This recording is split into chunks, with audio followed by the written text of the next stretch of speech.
They say marriage is built on trust, but trust is fragile, a thin veneer stretched over the reality of human imperfection. For 11 years, I thought my marriage to Ashley was solid. Not perfect, sure. What marriage is? But we had a life together that worked. A tidy home in the suburbs, a dog named Max who greeted me like a hero every evening, and a shared understanding that no matter how chaotic the outside world got, we were each other's safe haven. At least, that's what I thought until a few months ago. The first sign of trouble was subtle, a seed of doubt buried beneath the mundane rhythms of our life. Ashley, who used to chatter on endlessly about her day, had grown quiet. Her laughter, once a constant soundtrack in our home, had become sporadic, cautious, like a shadow of its former self. Her phone, a device she used to leave forgotten on the kitchen counter, was now her constant companion. She clutched it like a lifeline, her thumb swiping across the screen in secretive gestures. I told myself it was nothing. Stress from her job in PR, maybe. She'd been working long hours, handling high-profile clients who were always embroiled in some crisis or another. I wanted to believe her excuses.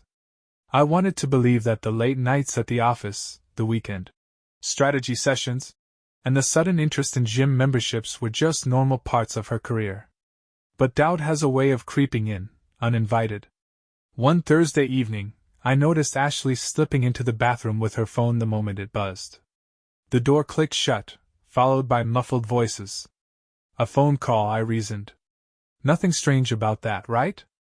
But as I sat on the couch, pretending to be engrossed in the football game, the unease gnawed at me.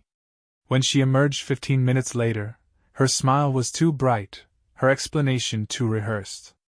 "It was just work stuff," she said, brushing off my question. Her voice had a defensive edge that only deepened my suspicion. The next day, I called in sick to work.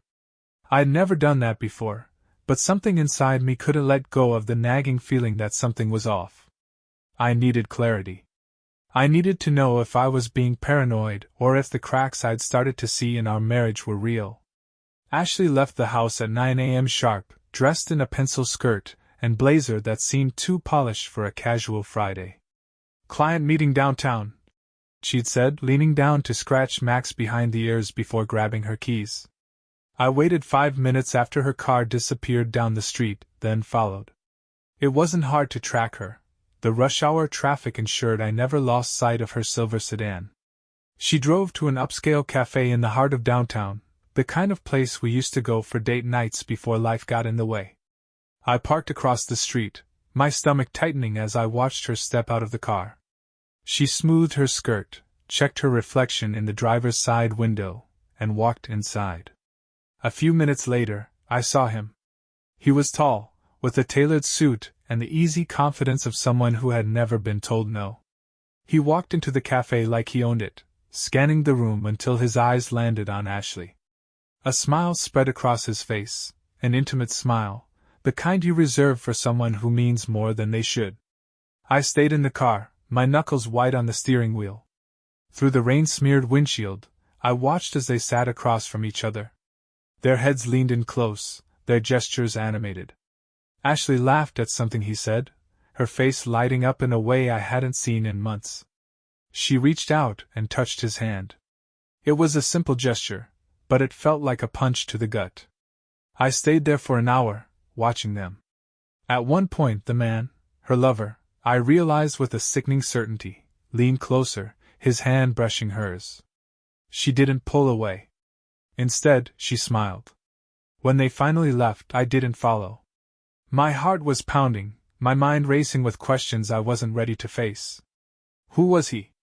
How long had this been going on? Why hadn't I noticed sooner? I drove home in a daze, the weight of what I'd seen pressing down on me like a physical burden. By the time Ashley returned that evening, her demeanor was as breezy as ever. She kissed me on the cheek, asked how my day was, and disappeared into the kitchen to pour herself a glass of wine. I didn't confront her that night. Not because I didn't want to, but because I knew I wasn't ready. If Ashley was cheating on me, if the life we'd built together was a lie, I needed more than just a confrontation. I needed a plan. So I sat in silence, pretending to watch TV as she scrolled through her phone beside me. Inside, though, I was already plotting my next move. This wasn't going to end with an argument or tears. I wouldn't let her or her lover have the satisfaction of controlling the narrative. If Ashley thought she could betray me without consequences, she was wrong. This was just the beginning. The morning after I followed Ashley to that cafe, I woke up early, my mind still buzzing from what I'd witnessed. I couldn't let myself spiral into anger or sadness, though both emotions threatened to overwhelm me. I had to keep my head clear. If I was going to deal with this, I needed control of myself, of the situation, and most importantly of Ashley. As she slept, oblivious to the war raging inside me, I quietly slipped out of bed. Max's tail wagged lazily as I scratched behind his ears, and I envied his ignorance. To him, the world was simple: food, walks, and affection. My world, on the other hand, had turned into a labyrinth of deceit. I spent the morning at the kitchen table, pretending to sip coffee as Ashley got ready for work. She hummed a tune, her voice light and carefree, like nothing was amiss.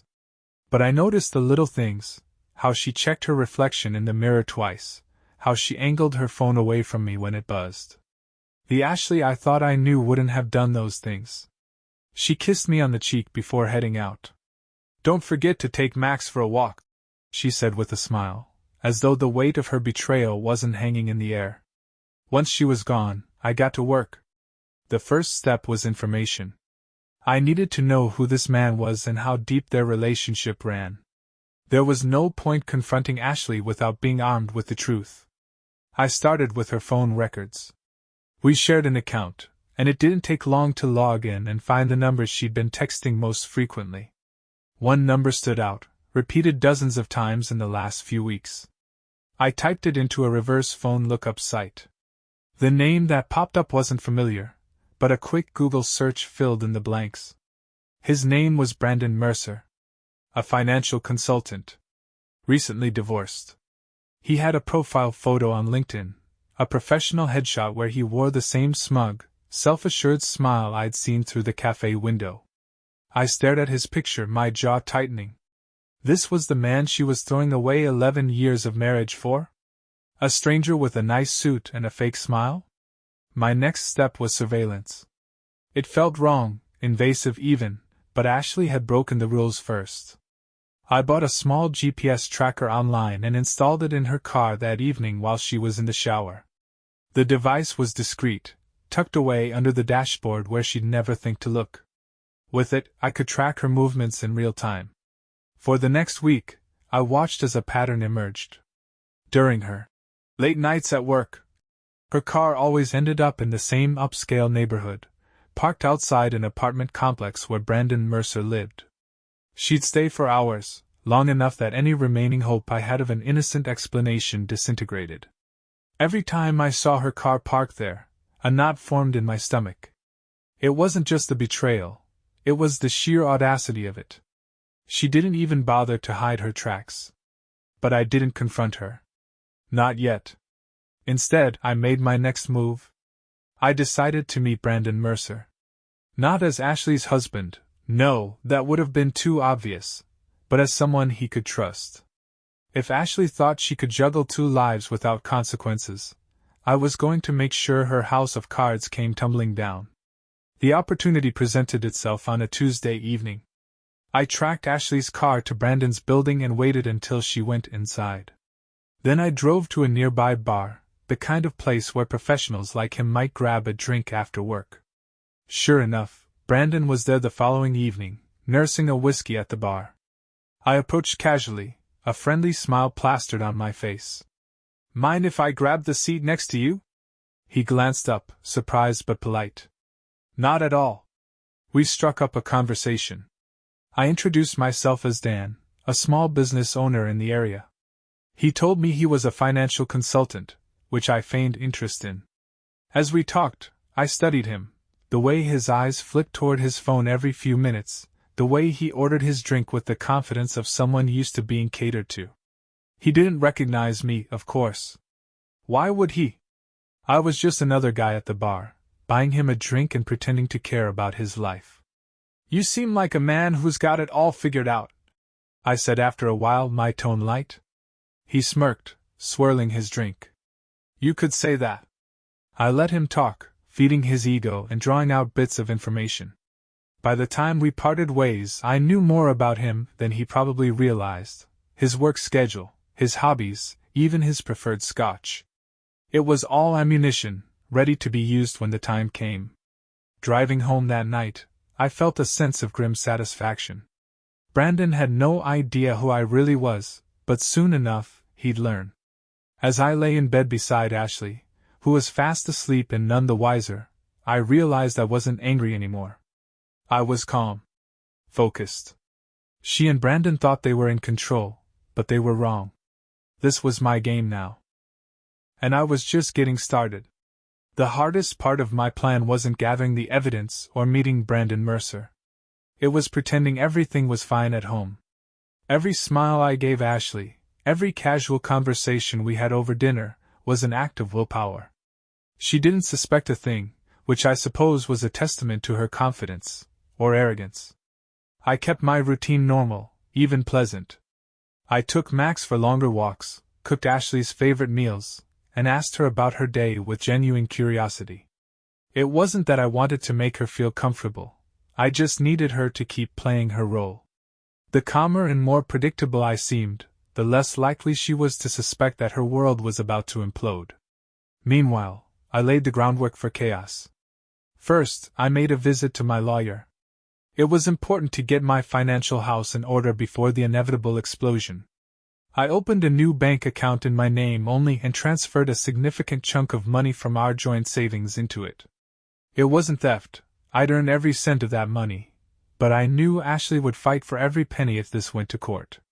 The lawyer, a sharp, no-nonsense woman named Jenna, gave me a long look as I explained the situation. "You're playing a dangerous game, you know," she said, tapping her pen against the edge of her desk. "I'm aware," I replied. "But I need to see this through. I'm not going to let her walk away from this unscathed." Jenna nodded, scribbling down notes. "Just make sure you stay ahead of them. From what you're telling me, she and this guy are too self-absorbed to see the big picture. Use that." I planned to. The next step was planting seeds of doubt between Ashley and Brandon. I'd spent enough time observing them to understand the dynamic. Brandon was confident, sure, but there was something performative about it. I'd seen it in the way he bragged about himself when we met at the bar, the way he mentioned his recent divorce as if it were a badge of honor. He was the type of man who thrived on admiration and control, which meant it wouldn't take much to unnerve him. I started small. One evening, when Ashley left for another late night at work, I followed her car as usual. This time, though, I didn't just sit in my own car and watch. I left a note on Brandon's windshield. It was vague, just a handwritten message on a plain piece of paper. "How long do you think this will last before she moves on to the next guy?" I didn't sign it, of course, and I kept the handwriting as unremarkable as possible.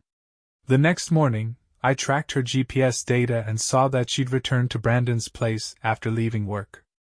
I could only imagine the kind of conversation they'd had when he found the note. Maybe he'd dismissed it as a prank. Maybe it planted the tiniest seed of doubt. Either way, it was a start. Over the next week, I left more notes. On his car, slipped under his apartment door, even one mailed to his office. Each one was carefully worded to sound like it came from someone who knew their secret. "She's lied to you before, hasn't she? What makes you think she won't lie again? When she looks at you, do you ever wonder who else she's thinking about? I wonder if her husband knows. Maybe he does. Maybe he's watching." I imagined Brandon reading those notes, his polished facade cracking just a little more with each one. He didn't know who was behind them, and that was the point. His confidence was his weakness. Strip it away, and he'd start questioning everything, including Ashley. But I wasn't done. One evening, I went to a bar near Brandon's apartment and struck up a conversation with a man I recognized as one of his neighbors. I casually mentioned seeing Brandon around with different women, throwing in just enough detail to make it believable.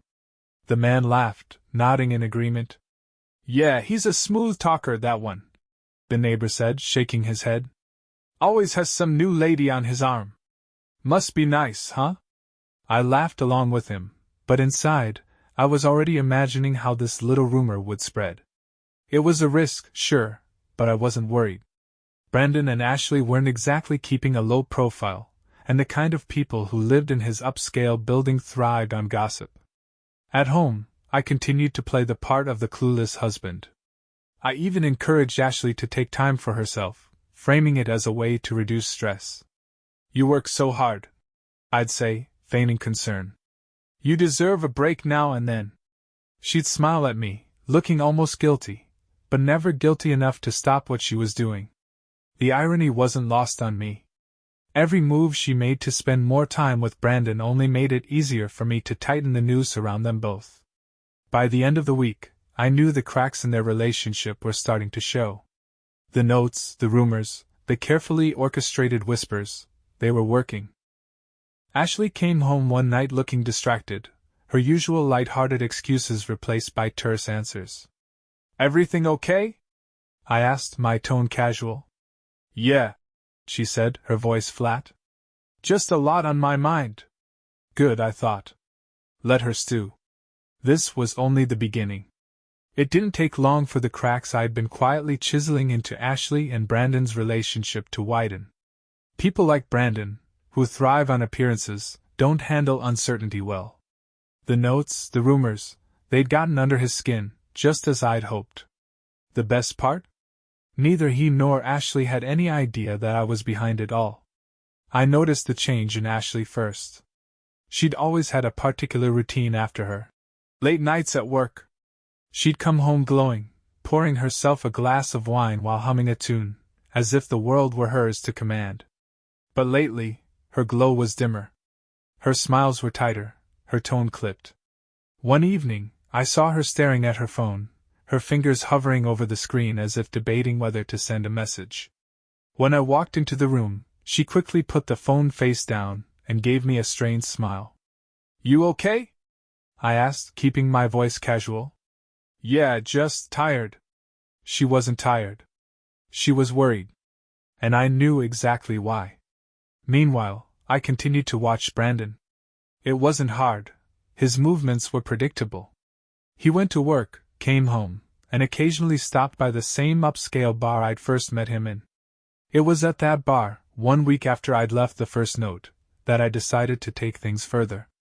He was sitting at the bar, a glass of whiskey in hand, scrolling through his phone with a scowl. I took the stool 2 seats over and waited for the right moment to engage. You look like you've had a rough day, I said, glancing at him with a friendly smile. He looked up, startled, but quickly masked his surprise. You could say that.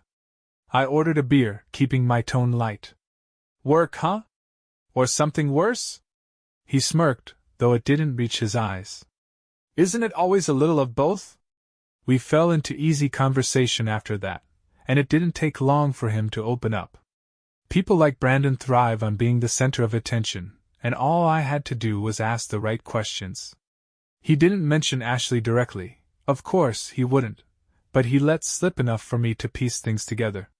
He was frustrated, paranoid even. Some people just aren't who you think they are, he said at one point, swirling his whiskey. I nodded sympathetically. Yeah, trust can be tricky. Once it's gone, it's hard to get back. He looked at me sharply, as if I'd hit a nerve, and for a moment, I thought he might ask me something outright.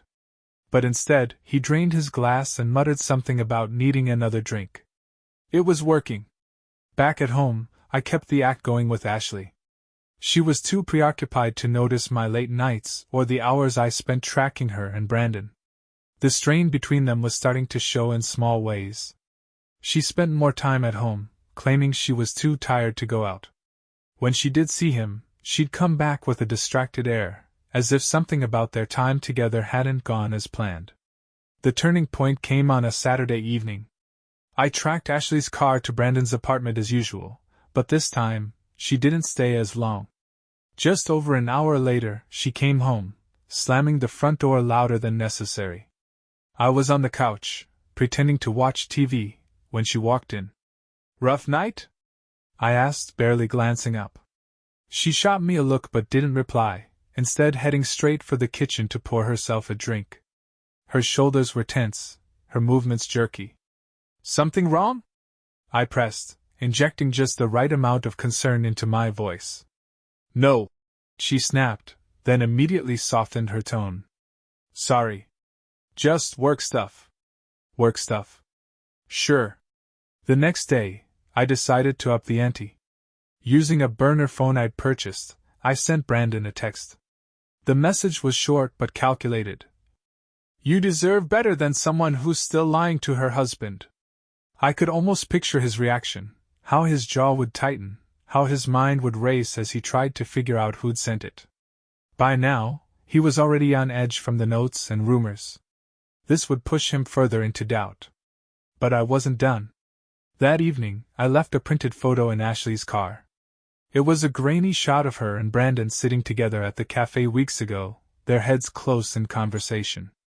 I didn't include any words, just the photo. I wanted her to wonder. The effect was immediate. She came home pale and jittery, barely saying a word to me as she went about her evening routine. She checked her phone constantly, and I could tell she was texting someone, Brandon, no doubt. This was what I'd been waiting for, the moment when they started to turn on each other. A few days later, I got confirmation that my plan was working. Ashley came home late, her face drawn and tired. I caught snippets of her phone conversation that evening, muffled but unmistakably tense. You're being ridiculous. No, I didn't say that. Brandon, calm down.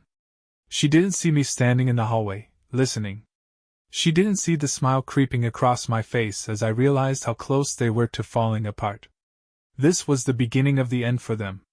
And it was only going to get worse. The tension in our home grew thicker with each passing day. Ashley's usual confidence had been replaced by an anxious energy that made her fidgety and distracted. She flinched every time her phone buzzed, and I caught her staring off into space more than once, her brow furrowed in thought. I didn't ask her what was wrong, I didn't need to. I already knew. The photo I'd planted in her car had done its job. The burner phone messages I sent to Brandon had only added fuel to the fire. And now, I could see the cracks between them growing wider. Ashley had begun coming home earlier, claiming she was too tired for her usual late nights. But I knew better. Her affair wasn't ending because of guilt or second thoughts. It was imploding under the weight of distrust. I made it a point to act as though nothing was amiss. I continued cooking dinner, walking Max, and asking her about her day. The more normal I seemed, the more she let her guard down. Then came the first major sign that things were unraveling. One evening, Ashley came home looking visibly shaken. Her face was pale, and her usual mask of composure was gone. She barely acknowledged me as she dropped her bag on the counter and poured herself a large glass of wine. Tough day? I asked, keeping my voice light. She nodded mutely, taking a long sip before finally speaking. Just work drama, she said, her voice tight. I didn't press her. Instead, I waited until she went to bed and retrieved her phone from where she'd left it charging on the kitchen counter. I hadn't invaded her phone in weeks. There was no need, but tonight, I had a feeling I'd find something worth seeing. And I did. There was a string of messages from Brandon, their tone angrier than anything I'd seen before. Brandon, you're hiding something from me. I can feel it. Brandon, who else are you seeing? Ashley, what are you talking about? No one. Brandon, you expect me to believe that? Someone's been leaving me notes. Someone knows about us. Ashley, you're being paranoid. There's no one else. I swear. The exchange was long and increasingly hostile. By the end, Brandon had stopped replying entirely, leaving Ashley's last desperate message unanswered. I put her phone back exactly where I found it, a satisfied smile tugging at my lips. It was working. The seeds I'd planted had grown into full-blown mistrust. But I wasn't done yet. The following weekend, I decided to test just how fragile their relationship had become. I waited until Ashley left the house, supposedly to run errands, and then drove to Brandon's apartment. Using the spare key I'd made from a quick imprint of Ashley's copy, I let myself in. His place was exactly as I'd imagined, sleek, modern, and devoid of personality. A perfect reflection of the man himself. I didn't linger long. I had a mission. I left another note on his dining table, this one more personal. "She's not worth it. Save yourself the heartache." On my way out, I noticed a framed photo of Brandon and Ashley sitting on his bookshelf. I slipped it into my bag. It would come in handy later. That evening, I watched from the living room window as Ashley pulled into the driveway. Her expression was tight, her movements jerky as she got out of the car. She clutched her phone in one hand, holding it like a lifeline as she walked into the house. "Hey," I greeted her. "Hi," she muttered, not meeting my eyes. "You okay?" "Yeah. Just tired." It was the same excuse she'd been giving me for weeks, and I let it slide again, knowing full well that her stress had nothing to do with work. Later that night, I saw her pacing in the backyard, her phone pressed to her ear. I stepped out onto the porch, pretending to check on Max, and caught snippets of her conversation. "Don't do this, you're being ridiculous." "No, I didn't leave the notes." She turned abruptly when she saw me, her face a mask of poorly concealed guilt. "Everything okay?" I asked, feigning concern. "Yeah," she said quickly, lowering her phone. "Just work stuff." I nodded, keeping my expression neutral. "All right. Let me know if you need to talk." She offered me a tight smile before retreating inside. By the next morning, her behavior had shifted again. She spent most of the day glued to her phone, texting furiously and disappearing into the bedroom for long calls. Whatever was happening with Brandon, it was consuming her. And that was exactly what I wanted. That evening, while Ashley was in the shower, I retrieved the framed photo I'd taken from Brandon's apartment. I left it on the passenger seat of her car, accompanied by another note. "How many times have you told him you love him? How many times did you tell me the same thing?" The next morning, I watched from the kitchen window as she found the photo and note. Her reaction was immediate, her face blanched, and her hands shook as she clutched the items. She glanced around, as though expecting someone to appear out of the shadows, before hurriedly getting into the car and driving off. She didn't come home until late that night, and when she did, she went straight to bed without saying a word. Good. Let her stew in her own guilt and paranoia. Let Brandon do the same. They thought they were untouchable, but now they were unraveling before my eyes. This wasn't just a game anymore, it was a masterpiece in the making. By now, the tension in Ashley's life had reached a breaking point, and it was all by design. She thought she could balance two lives, two men, and come out unscathed, but the lies were weighing her down. It was evident in everything she did. Her cheerful demeanor was long gone, replaced by a nervous energy that made her jump at every sound. It was perfect. Brandon, too, was cracking under the pressure. I kept tabs on him when I could, watching from a distance as he became more reclusive, spending less time out and more time staring out his apartment window, his phone clutched tightly in his hand. Whatever trust had existed between them was crumbling, and now it was time to push them over the edge. I prepared for my next move carefully, knowing it would be the final nudge they needed. A confrontation was inevitable, but I wanted it to happen on my terms, not theirs. One evening, while Ashley was asleep, I accessed her phone again. This time, I didn't just read the messages, I used them. I sent Brandon a text from her number. "We need to talk. Come by my house tomorrow night. After 9 o'clock. The message was simple, direct, and guaranteed to get his attention. After sending it, I deleted it from her phone and the message history. By the time she woke up, she wouldn't have a clue. The next day, Ashley was unusually quiet, spending most of her time in the bedroom with the door closed. I let her be, pretending not to notice her unease.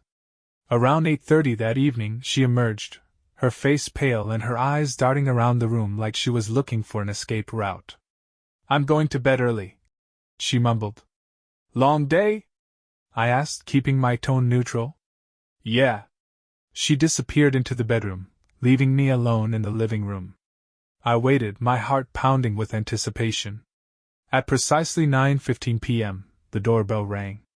I opened the door to find Brandon standing there, his face drawn and his shoulders tense. He looked around nervously, clearly uncomfortable about being at my house. "Brandon," I said, forcing a smile. "What brings you here?" He froze, his mouth opening and closing as he tried to form a coherent response. I think there's been a misunderstanding." "No misunderstanding," I said, stepping aside and gesturing for him to come in. "Come on in. We should talk." He hesitated, glancing back at his car as though considering escape. But curiosity, and perhaps guilt, got the better of him, and he stepped inside. I led him to the living room, where Ashley's phone sat conspicuously on the coffee table. Brandon's eyes darted toward it, recognition flickering across his face. "Have a seat," I said, taking my place in the armchair across from him. He sat on the edge of the couch, his hands clasped tightly in his lap. "Listen, I don't know what you think. I think you and my wife have a lot to talk about," I interrupted, my voice calm but firm. Before he could respond, I called out toward the bedroom. "Ashley! You've got company!" The color drained from Brandon's face as footsteps approached from the hallway. Ashley appeared in the doorway, her eyes widening in horror when she saw Brandon sitting there. What is this?" she stammered, her gaze darting between us. "You tell me," I said, leaning back in my chair. "Brandon here says he got a message from you, inviting him over." Her mouth opened, but no words came out. She looked at Brandon, who was already on his feet, his expression a mix of anger and confusion. "You texted me," he said, his voice low and accusatory. "You told me to come here." "No, I didn't," Ashley exclaimed, her voice rising in panic. "I didn't send you anything." "Enough," I said, my voice cutting through their argument. I stood and walked to the fireplace, where I'd hidden the final piece of my plan. I pulled out the framed photo I'd taken from Brandon's apartment, the one of him and Ashley, and placed it on the coffee table. "Explain this," I said, my tone ice cold. Ashley gasped, her hand flying to her mouth as Brandon turned to her, his face contorted with rage. "You told me you didn't have anything like this," he hissed. "You said no one would find out. I didn't know he had that," she shot back, her voice cracking. For a moment, they devolved into bickering, each one accusing the other of carelessness, of betrayal. I watched in silence, letting them tear each other apart. Finally, I raised my hand, silencing them. "You two deserve each other," I said, my voice steady. "But you're not going to drag me into your mess anymore. Ashley, you wanted freedom? You've got it." I pulled a stack of papers from the drawer by the couch and tossed them onto the table. "Divorce papers." Her face crumpled as she looked at the documents, realization dawning. "John, please, we can fix this." I shook my head. "You've already made your choice. Now I'm making mine." I turned and walked out of the room, leaving them to their chaos. Outside, the cool night air hit me like a cleansing wave. For the first time in weeks, I felt light, unburdened. Let them deal with the ruins. I was done playing their game. The house was eerily silent as I sat in the guest room later that night, the faint hum of the ceiling fan the only sound breaking the stillness. I couldn't sleep, but it wasn't out of regret. If anything, I felt relief. The divorce papers, Brandon's arrival, the photo, it had all played out exactly as I'd planned. For weeks, I had been suffocating under the weight of their lies, their arrogance. But now, the burden was lifted. The web they had spun was collapsing, and I didn't have to lift another finger to make it happen. Around midnight, I heard their voices rising from the living room. The heated back and forth was impossible to ignore, even through the closed door. Ashley's tone was panicked, pleading. Brandon's was sharp, dripping with anger. I wasn't interested in what they had to say to each other. Their words were for themselves now. Eventually, the shouting stopped, replaced by the sound of the front door slamming shut. I glanced out the window and saw Brandon storming toward his car, his movements stiff with rage. He got in and sped off without a second glance, leaving Ashley alone to face the mess she'd created. The next morning, I woke to the smell of coffee brewing. For a fleeting moment, it felt like a normal day. But when I walked into the kitchen and saw Ashley sitting at the table, her face pale and her eyes rimmed red, the reality of the situation settled back over me. She looked up when I entered, but her usual defiance was gone. "Morning," I said, keeping my tone neutral. I wasn't about to give her the satisfaction of my anger. She didn't respond right away. Instead, she stared at the steaming mug in front of her, as if searching for the right words. "John," she began, her voice trembling. "Can we talk?" I poured myself a cup of coffee, taking my time before answering. "Talk about what, Ashley? About how you've been lying to me for months? About how you dragged someone else into our marriage?" She flinched, and for the first time in weeks, I saw genuine remorse in her expression. "I'm sorry," she whispered. I leaned against the counter, crossing my arms. "You're sorry? That's it." Tears welled up in her eyes, and she shook her head. "I didn't mean for it to happen like this. I was lonely, John. You were always working, always distracted. I felt invisible." I let her words hang in the air for a moment, then replied. "And your solution was to cheat on me?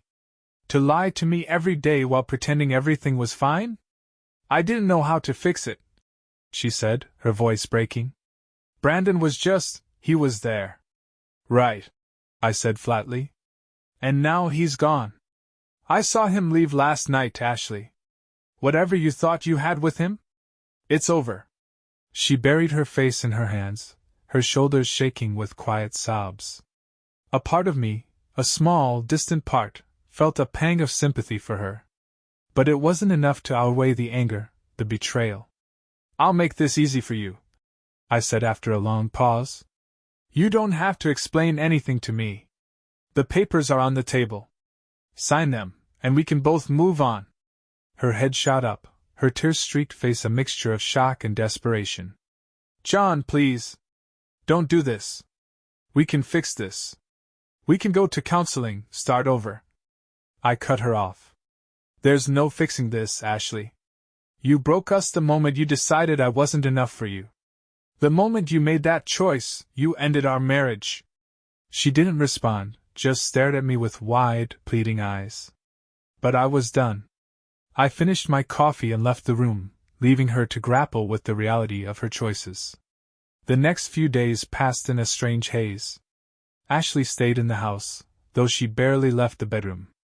I avoided her as much as possible, focusing instead on tying up loose ends. I met with my lawyer, finalized the financial arrangements, and prepared for what came next. Brandon, unsurprisingly, stayed out of sight. I had no doubt he was nursing his wounded pride somewhere, blaming Ashley for everything that had gone wrong. Let him. They both made their choices, and now they were paying the price. On the fourth day, Ashley finally signed the divorce papers. She left them on the kitchen table with a note scrawled in the corner. "I'm sorry for everything." I didn't respond. There was nothing left to say. The day Ashley moved out was quiet. She packed her things while I took Max for a long walk, giving her space to leave without confrontation. When I returned, her car was gone, and the house felt emptier than it ever had. But it wasn't a bad emptiness. It was the kind of emptiness that comes with a clean slate, with the promise of starting over. I sat on the porch that evening, watching the sun dip below the horizon, and felt something I hadn't felt in months: peace. This wasn't how I'd imagined my life would turn out, but I wasn't broken. I was free. Ashley and Brandon might never fully understand what they'd lost, but that didn't matter. Their betrayal had taught me something important, that my worth wasn't tied to their choices. For the first time in a long time, I was ready to move forward. In the weeks that followed Ashley's departure, the house felt different. At first, it was just a strange, heavy silence, a void where her presence used to be. There was no humming as she cooked dinner, no quiet footsteps moving through the house in the early morning. Even Max seemed to notice the change, often sitting by the door as if waiting for her to walk through it. But over time, the emptiness began to feel like something else: freedom.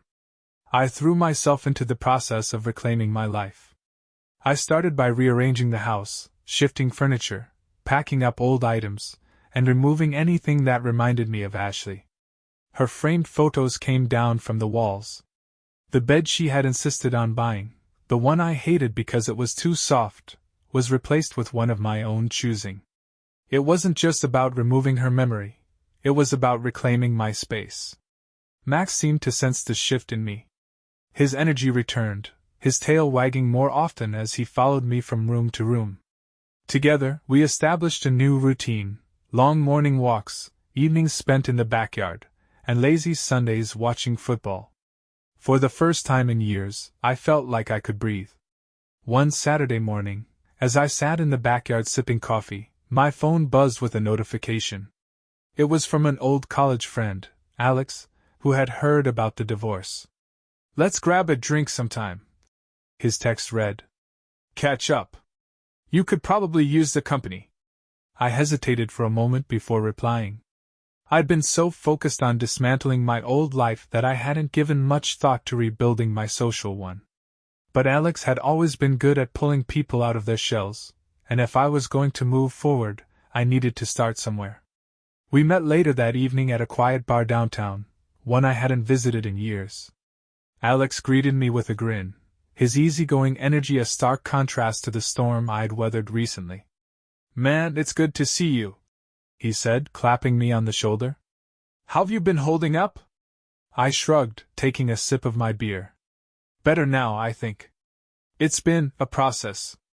"That's putting it lightly," he said with a laugh. "But hey, you're here. That's something." As the night went on, I found myself laughing more than I had in months. Alex shared stories about his latest misadventures, dating disasters, failed DIY projects, and run-ins with overly curious neighbors. For the first time since discovering Ashley's betrayal, I felt a genuine sense of lightness. By the end of the evening, Alex leaned back in his chair and said, "You know, John, this whole thing might have been a blessing in disguise.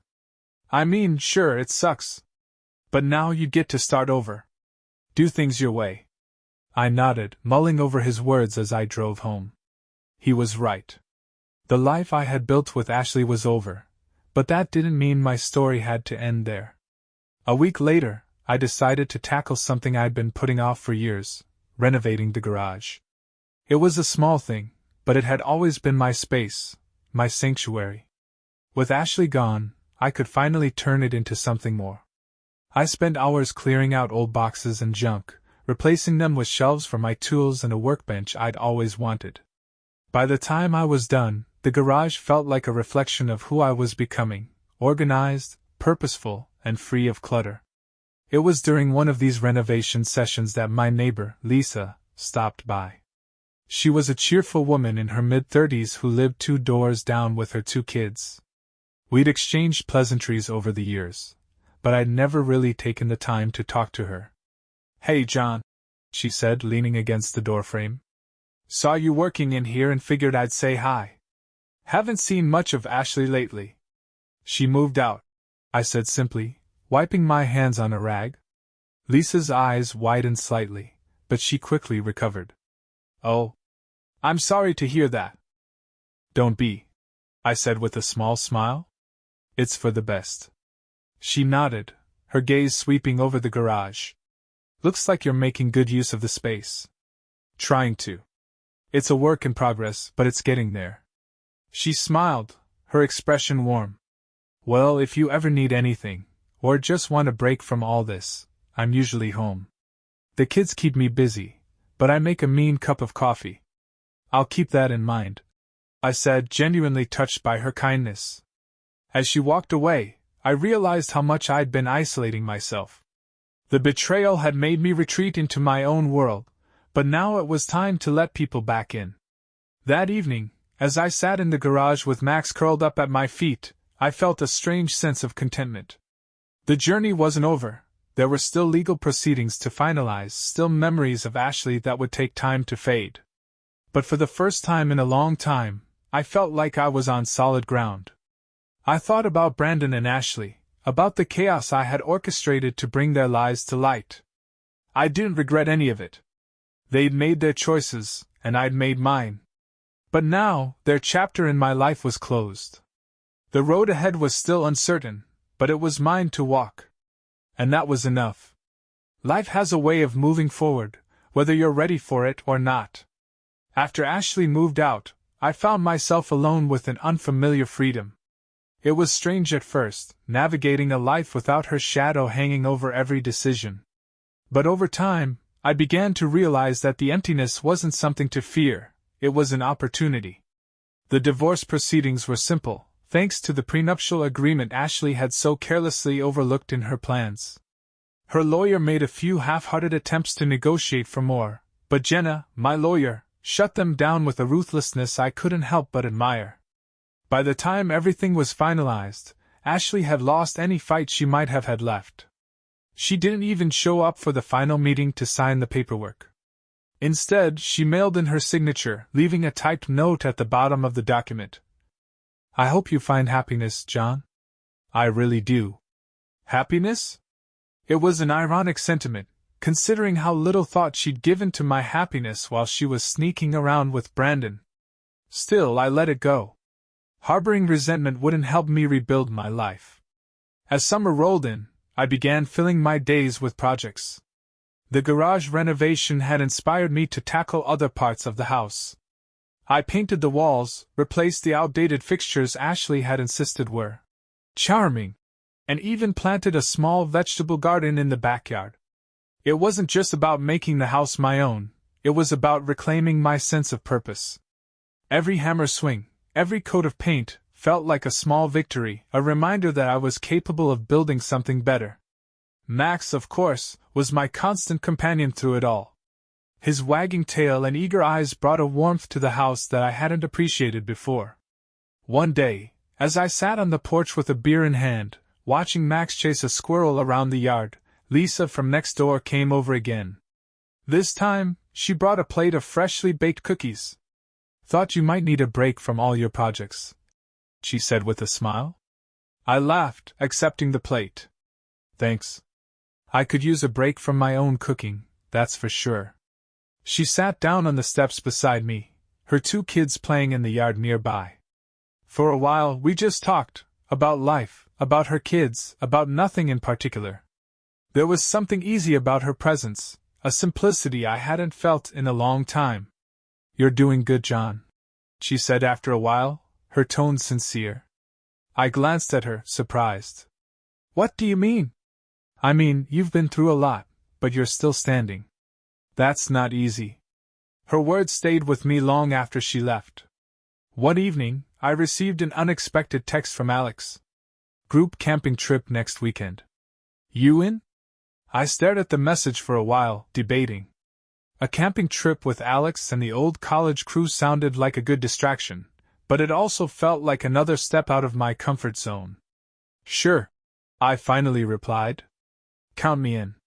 The following weekend, I found myself standing in a clearing surrounded by towering pine trees, a tent half assembled at my feet. Alex and the others were laughing around a makeshift fire pit, arguing about the best way to cook hot dogs over an open flame. For the first time in years, I felt like I belonged to something again. As the weekend unfolded, I found myself opening up more than I expected. Sitting around the fire under a sky full of stars, I told the group about the divorce, about Ashley and Brandon, about everything. "You're better off without her," Alex said, tossing another log onto the fire. "She didn't deserve you." The others chimed in with similar sentiments, and while their words didn't erase the pain of what I'd been through, they reminded me that I wasn't alone. When I returned home, I felt lighter, as though I'd left some of the weight of the past behind in the woods.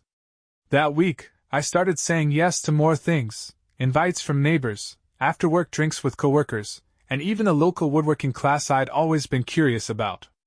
Life wasn't perfect, but it was fuller. One afternoon, as I worked in the garden, I spotted Brandon in the grocery store parking lot. He didn't see me, but I watched him for a moment, noting how tired and defeated he looked. His shoulders were slumped, his movements unhurried, as though the world had worn him down. I wondered if he and Ashley were still in touch. A part of me hoped they were, if only because they deserved each other. But another part of me didn't care.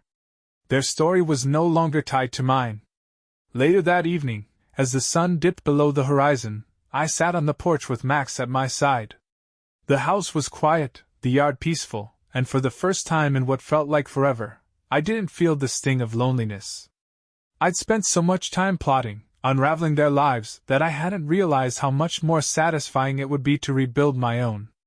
Looking out at the yard, the sky painted in hues of orange and purple, I felt a sense of peace. The past was behind me. The future was mine to shape.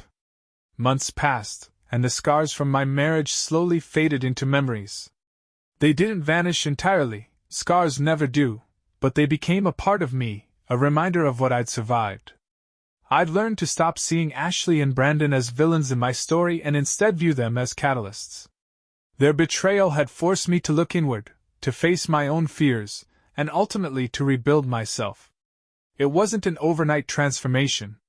Healing came in waves. Some days felt lighter, full of promise, while others dragged me back into the muck of resentment and self-doubt. But the important thing was that I kept moving forward. One crisp autumn morning, as I was raking leaves in the front yard, a familiar car pulled up. For a split second, I thought it might be Brandon, but as the door opened, Ashley stepped out. She looked different. The once polished woman I had known was replaced by someone subdued, her makeup minimal, her posture uncertain. She held a small bag in one hand, which she clutched nervously as she approached. "Hi, John," she said softly. I leaned on the rake, keeping my expression neutral. "Ashley, what brings you here?" She hesitated, glancing down at the bag in her hand. "I wanted to drop off a few things. Stuff I found while unpacking at my new place. They're yours." I nodded, gesturing to the porch. "You can leave it there." She placed the bag on the steps, then turned to me, her eyes searching my face. "How are you?" "Better," I said honestly. She nodded, shifting on her feet. "I'm glad." For a moment neither of us spoke. The weight of everything that had happened hung between us, unspoken but heavy. Finally she said, I wanted to say I'm sorry again. For everything." I studied her, looking for any hint of manipulation or hidden motive, but all I saw was regret. "Thank you," I said, my tone even. "I appreciate that." Her shoulders sagged, as though my acceptance lifted a weight from her. She nodded again, then glanced toward her car. "I'll go. Take care of yourself, John." "You too, Ashley." She left without another word, and as I watched her drive away, I felt no anger, no bitterness, only a strange sense of closure. As winter approached, the house became a hub of activity. I hosted a small holiday dinner for Alex and a few friends, something I hadn't done in years. The laughter, the clinking glasses, the warmth of shared company. It reminded me that life could be good, even after so much pain. Lisa from next door stopped by with her kids to drop off cookies, and I invited them to join us. Watching her kids chase Max around the living room while Lisa laughed with my friends filled the house with an energy I hadn't realized I missed. That night, as I cleaned up the remnants of the party, Lisa lingered behind to help. "You've done a good job with this place," she said, drying a glass. "Thanks," I replied. "It feels like home again." She smiled, and for a moment there was something unspoken between us. But neither of us pushed it. There was no rush. By the time spring rolled around, I'd settled into a life that felt like my own. The projects around the house were complete, and the garden was thriving. I even started volunteering at a local animal shelter, something I'd always wanted to do but never made time for. One Saturday, while walking Max through the park, I ran into Brandon. He was sitting on a bench, staring at the pond with a vacant expression. He didn't see me at first, but when he finally looked up, his face registered recognition. "John," he said, standing awkwardly. "Brandon," I replied, keeping my tone neutral. For a moment, we just stared at each other. Then he broke the silence. "I heard about the divorce being finalized," he said. "I guess." I guess everything worked out for you. I raised an eyebrow. And for you? He hesitated, his gaze dropping to the ground. Ashley and I, we're not in contact anymore. She ended things after. He trailed off, waving a hand vaguely. After everything. I didn't respond. What could I say? I just wanted to say I'm sorry, he added, his voice low. For what it's worth. I studied him for a moment, then nodded. It's worth something. Take care, Brandon. Without waiting for a reply, I walked away. That evening, as the sun set over the horizon, I sat on the porch with Max at my feet, sipping a beer and watching the world go by. The last year had been a storm, a chaotic, painful mess that forced me to confront everything I thought I knew about myself, about love, about trust. But I'd come out on the other side stronger, clearer, and ready to embrace whatever came next. Ashley and Brandon were no longer part of my life, but I didn't hate them. They were a lesson, a reminder that life doesn't always go as planned, and sometimes the detours lead to places you never expected. For the first time in a long time, I felt at peace. The future was mine to shape, and I couldn't wait to see what it held.